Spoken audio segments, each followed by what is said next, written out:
خراسان جل رہا تھا۔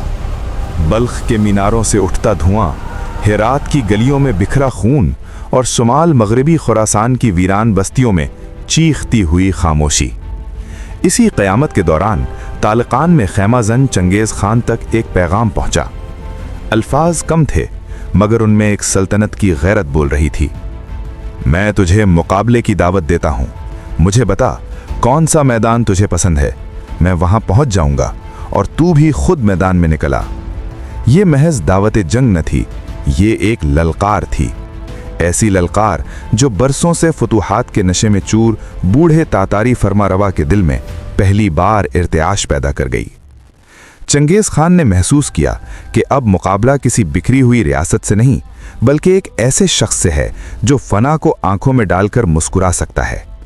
حکم صادر ہوا، دور دراز میدانوں میں بکھرے لشکر فوراً واپس بلائے جائیں، سردار حاضر ہوں، جنگی توانائی کو ایک مرکز پر جمع کیا جائے۔ سو بدائی جو یورپ کے دروازے پر دستک دے رہا تھا اسے پیغام پہنچا، فوراً پلٹو، جوجی کو ساتھ لو، میرے پاس آن پہنچو۔ خزاں کی ٹھنڈی ہواؤں میں تمام بڑے افسران خیمہ گاہ میں جمع ہوئے، قرعتائی منعقد ہوئی اور مشاورت کا محور ایک ہی نام تھا، جلال الدین۔ ادھر غزنی کے میدان سبز میں سلطان جلال الدین سرما گزار رہے تھے، مگر یہ سکون کا قیام نہ تھا، یہ طوفان سے پہلے کی تیاری تھی۔ انہیں یقین تھا اب جنگ معمولی نہیں ہوگی، یہ بقا اور فنا کی آخری آزمائش ہوگی۔ اطلاعات واضح تھیں، تاتاری افواج ہر سمت سے سمٹ رہی ہیں، چنگیز خان خود میدان میں اترنے کو تیار ہے۔ سلطان نے انتظار کو کمزوری نہ بننے دیا، انہوں نے اپنی فوج کو کابل کی سمت کوچ کا حکم دیا۔ وہ جانتے تھے اگر دشمن کو کابل اور اس کے زرخیز گرد و نواح تک پہنچنے دیا گیا تو یہ سرزمین بھی خون میں نہا جائے گی، اس لیے فیصلہ ہوا دشمن کو روکا جائے، اس کے موجودہ مقبوضہ علاقوں تک محدود رکھا جائے۔ ادھر چنگیز خان طالقان سے نکل کر قلعہ گریزان کو رونتا ہوا بامیان تک پہنچ چکا تھا، مگر سلطان کی نگاہیں اس پر جمی تھیں۔ کابل کو مستقر بنانے کے بجائے سلطان نے پروان کے میدانوں میں پڑاؤ ڈالا، جہاں پہاڑ خاموش گواہ تھے اور فضائیں آنے والے معرکے کی آہٹ سن رہی تھیں۔ چند دنوں میں یہی خطہ جہاد حریت کا عارضی مرکز بن گیا۔ ایک طرف دنیا کا سب سے سفاق فاتح، دوسری طرف ایک نوجوان سلطان جس کے پاس سلطنت کم مگر ایمان اور عزم بے حد تھا۔ میدان ابھی سجا نہیں تھا مگر تاریخ نے سانس روک لی تھی، کیونکہ اب فیصلہ ہونا تھا طاقت کی حکومت چلے گی یا غیرت کی۔ پروان اور بامیان کے درمیان پہاڑوں میں گھرا ایک قلعہ، والیان۔ یہ محض پتھروں کی دیواریں نہ تھیں، یہ مزاحمت کی آخری سانس تھی۔ سلطان کے مقابلے کو بڑھتی ہوئی تاتاری افواج سے پہلے ایک الگ لشکر اس قلعے پر ٹوٹ پڑا تھا۔ قیادت تگجک اور ملغور کے ہاتھ میں تھی، سنگ دل، منظم اور سخت ناکہ بندی کے ساتھ۔ قلعہ کے محافظین خون، بھوک اور تھکن کے درمیان آخری دم تک ڈٹے ہوئے تھے۔ دیواریں زخمی تھیں اور حوصلے بھی۔ قریب تھا کہ تاتاری پرچم فصیل پر لہرا دیا جاتا کہ افق پر گرد اٹھی اور اس گرد کے پیچھے نعرہ تکبیر کی گونج سنائی دی۔ سلطان جلال الدین اپنی فوج کا منتخب حصہ ساتھ لیے میدان میں اتر چکے تھے۔ یہ آمد غیر متوقع تھی اور فیصلہ کن بھی۔ سلطانی افواج کو دیکھتے ہی تگجک اور ملغور کے چہروں کا رنگ اڑ گیا۔ پسپائی کا حکم دیا گیا مگر دیر ہو چکی تھی۔ پہلے ہی حلے میں 1000 تاتاری میدان میں خاک و خون میں لت پت پڑے تھے۔ سلطان نے فرار کو مہلت نہ دی، تعاقب جاری رہا، پہاڑی راستے، تنگ گزرگاہیں اور آخر کار ایک دریا۔ تاتاریوں نے پل پار کیا اور دوسری جانب پہنچتے ہی پل مندہم کر دیا۔ سلطانی لشکر دریا کے اس پار رک گیا۔ اب میدان تلوار کا نہیں، تیروں کا تھا۔ دونوں جانب نشانہ باز مورچے سنبھالے بیٹھ گئے اور تیروں کی بارش رات گئے تک جاری رہی۔ نصف شب اندھیرا گہرا ہوا اور تاتاری خاموشی سے اپنے مورچے چھوڑ کر فرار ہو گئے۔ صبح ہوئی تو میدان خالی تھا مگر شکست واضح تھی۔ سلطان نے مزید تعاقب کو بے سود جانا، مال غنیمت سمیٹا اور پروان واپس لوٹائے۔ اس کامیاب ضرب نے تاتاری دلوں میں ایسی دہشت بٹھائی کہ تخار کے قلعہ والی کا محاصرہ کیے دستے بھی بھاگ نکلے۔ یہ صرف ایک قلعے کی نجات نہ تھی، یہ پیغام تھا جلال الدین ابھی زندہ ہے۔ سلطان کا چیلنج چنگیز خان کے دربار تک پہنچ چکا تھا۔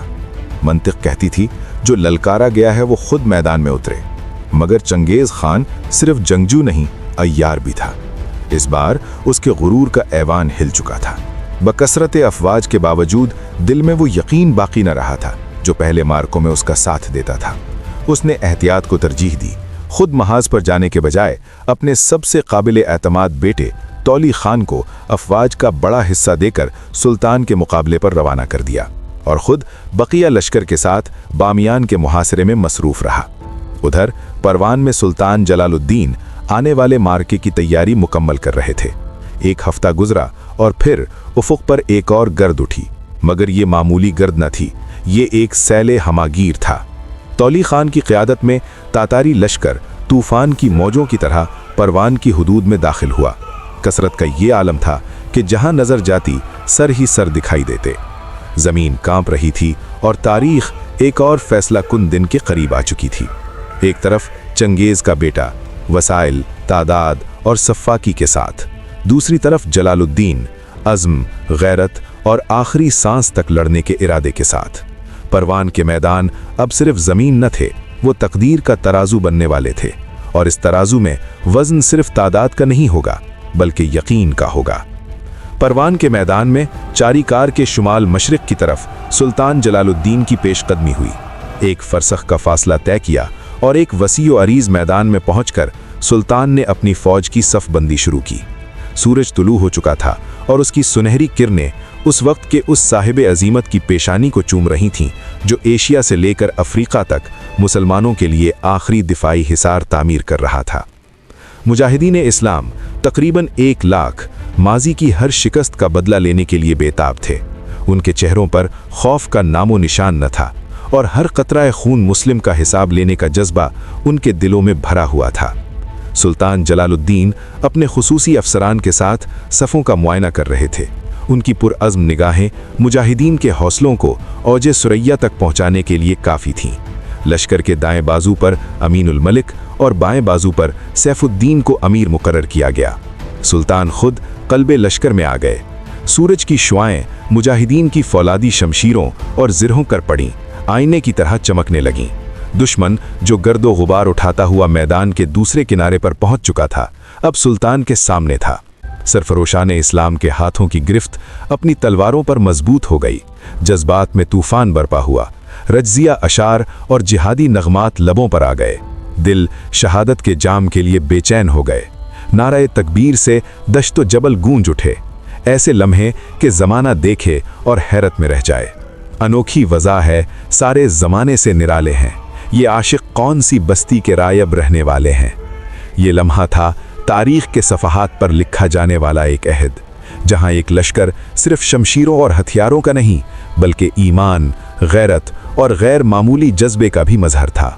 मैदान जंग के हर गोशे में वक्त और मुकाम की अहमियत सुल्तान जलालुद्दीन की निगाह से छुप न सकी।